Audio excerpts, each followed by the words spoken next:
संपूर्ण प्राणियों का उत्पन्न होना, संपूर्ण प्राणियों का पालन होना, संपूर्ण प्राणियों का सृजन होना और संपूर्ण प्राणियों के रूप में होना, ये केवल भगवान ही है। प्राणियों का भरण पोषण धारण स्थिति मैं ही हूं, पर जो मेरा भजन नहीं करते, मेरा आश्रय नहीं लेते, मैं उनके भाव में नहीं हूं ना, तो नहीं हूं। जाकी रही भावना जैसी, वो मेरे में स्थित नहीं है, इसलिए मैं उनमें स्थित नहीं हूं।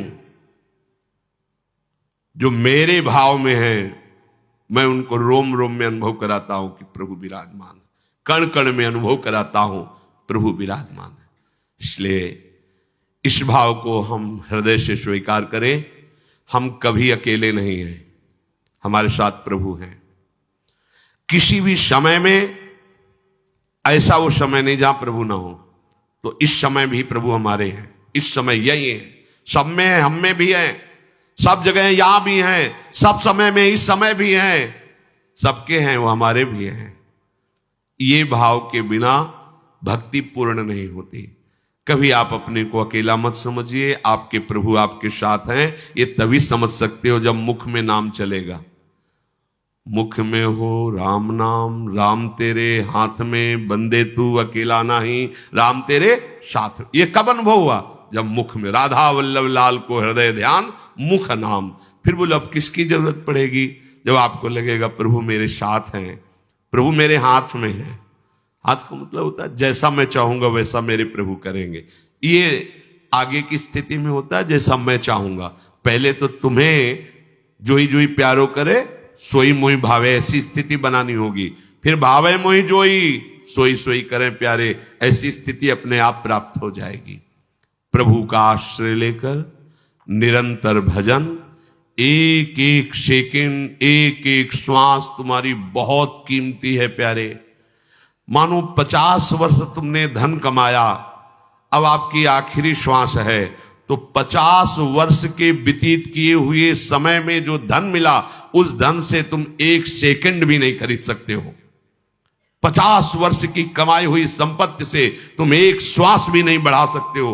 सोचो तुम्हारी श्वासें कितनी कीमती हैं।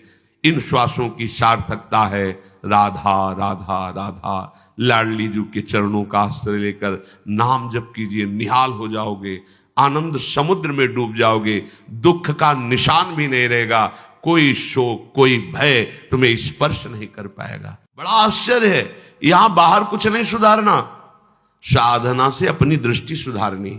दृष्टि सुधर गई तो किसी सूझ वाली आंख ने पहचान की, कण कण में झांकी भगवान की। वो ललित त्रिभंगी मुरली मनोहर अपने आराध्य देव को सर्वत्र देखता है। जड़ चैतन्य कछु नहीं दीखत, जित दीखत तित श्याम खड़े। समझो, श्री नरहरदास जी बड़े महापुरुष हुए, वो कह रहे जड़ चैतन्य कछु नहीं दीखत। हमें तो जड़ चैतन्य दिखाई दे रहा है, गुण दोष दिखाई दे रहा है। ये हम अभी मोहांधकारमयी दृष्टि से युक्त है, अभी ज्ञान का प्रकाश नहीं हुआ। भगवत भक्ति से जब ज्ञान का प्रकाश होता है तो उसे दिखाई देता मेरा प्रभु ही वास्तविक प्रभु ही था, प्रभु ही है, प्रभु ही रहेगा। पर प्रभु कह रहे हैं कि हे परम तप अर्जुन, जो मेरे इस धर्म की महिमा पर, मेरी इस बात पर श्रद्धा नहीं रखते, वो कभी मुझे प्राप्त नहीं कर पाते। वो मृत्यु रूपी संसार चक्र में बार बार जन्मते मरते रहते हैं। श्री भगवान कह रहे, और अपने लोग देखो अरबों जन्म हो गए, बार बार जन्म, बार बार मरण। संसार धर्मई विमुहि माना। ये संसार प्रकृति ऐसा है कि हमें घसीट लेता है और मोहित कर लेता है। बिल्कुल ऐसा सत्य लग रहा है, बड़े आश्चर्य की बात कि ये शरीर सत्य है और इसी शरीर से कई शरीरों को फूंका जाता है। रिश्तेदार, नातेदार, व्यवहारी, पुत्र, पत्नी, कोई भी पधारा तो उसको ये ज्ञान नहीं हो रहा कि इस शरीर नाशवान है, इसकी ये दुर्दशा होती है। थोड़ी देर के लिए भले वो दूसरों का जब कोई रोता है ना तो समझाते भैया ऐसे ही है। सबका शरीर ऐसे ही नष्ट होगा, हमें तुम्हें भी मरना पड़ेगा, यही गति होती है। अब चुपा जाओ, जितने हैं उन्हीं में राग कर लो, 2 लड़के बचे हैं उन्हीं को प्यार दुलार करो। ये नहीं कहता कि सब देख रहे हो क्या, और वो गाते भी चलते हैं सत्य बात, कहते हैं राम नाम सत्य है, सत्य बोलो मुक्ति है, भगवान का नाम परम सत्य है। ये सब लोग देहात में यही गाते हैं, जब शव ले जाते हैं तो शव यात्रा में गाते राम नाम सत्य है, पर स्वीकार नहीं करते, केवल गाते हैं। स्वीकार कर ले कि सत्य तो केवल हरे नामई, हरे नामई, हरे नामई केवलम, सत्य तो केवल भगवान का नाम, तो जीवन सार्थक हो जाए।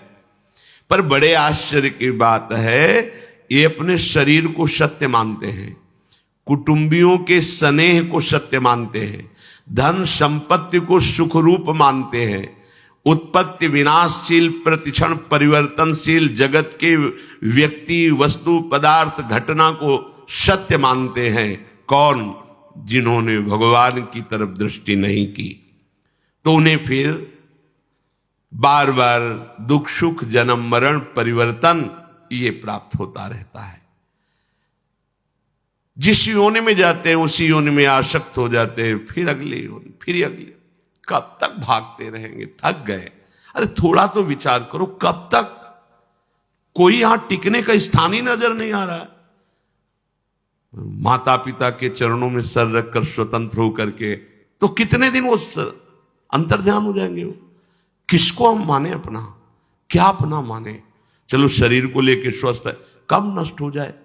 कोई एक तो ऐसा होना चाहिए जो मेरा अविनाशी मित्र हो, सदा सदा मेरी रक्षा करे, मुझे सुख प्रदान करे। जब ऐसी मांग होगी तो वो केवल एक निकलते हैं, प्रभु, दूसरा कोई नहीं। पूरी सृष्टि को छानने के बाद एक ही बात समझ में आ जाती है कि केवल एक हमें प्यार करने वाले, हमारे निरंतर समीप रहने वाले, हमारे अहेतुकी सुहृद कृपालु भगवान है, दूसरा नहीं। मृत्यु संसार वर्तमनी, इस संसार में मरना ही मरना है, इसका नाम मृत्यु लोक है, मरना ही मरना। प्रश्न उत्तर में आते हैं, कहते हैं कि भगवान का हमने कभी कुछ बुरा तो किया नहीं, भगवान ने हमारे साथ बड़ा बुरा किया, एक ही लड़का था उसको छीन लिया। अब क्या उत्तर उनको दे? इतने मोहांधकार में फंसे हुए, अब क्या उनको उत्तर दे? तुम्हारा लड़का था, तुम जान पाए? तुम्हारी क्या सामर्थ्य है कि तुम कुछ एक अंगुली की भी रचना कर लो? पुत्र बनाना तो बहुत बड़ी बात है, तुम्हारी अंगुली काट दी जाए, तुम नई उसको प्रकट कर दो तो जाने कि तुमने पुत्र रचना की है। अरे पागल, वो भगवान का ही है। जितने समय के लिए यहां जो लीला के लिए आया कि अंतर ध्यान हो गया, तुमने उसे अपना मान लिया, प्रभु को अपना नहीं माना, इसलिए तुम्हें शोक, ये दंड तुम्हें मिल रहा है, ये तुम्हें दुख भोगना पड़ रहा है। भागवत में श्री चित्रकेतु जी के चरित्र में आता है कि उनके बहुत सी रानियां थी, बहुत से में 1 करोड़ रानियां थी। वो संतान के लिए बहुत व्याकुल रहते थे, किसी भी रानी से गर्भ नहीं हुआ। धर्म का आचरण करते थे, संतों पर भाव रखते थे।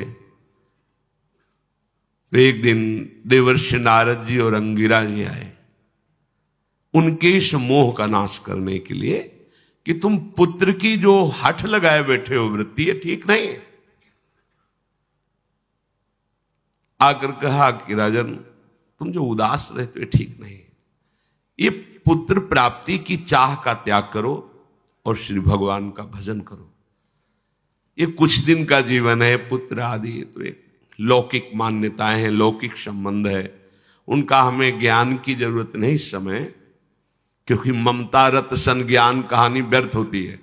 जो ममता से युक्त है उसके ऊपर ज्ञान का प्रभाव नहीं पड़ता। मुझे पुत्र चाहिए, यदि आप हम पर कृपा करके आए हैं तो हमें पुत्र दीजिए।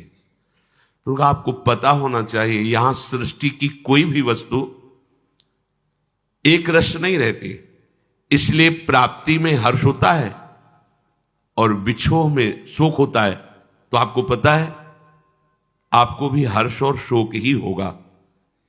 पर ममता से जो युक्त होता है उसको ज्ञान की बातें समझ में नहीं आती। उनका आप जो कामना कर रहे हैं ठीक है, भगवान की कृपा से उसकी पूर्ति होगी।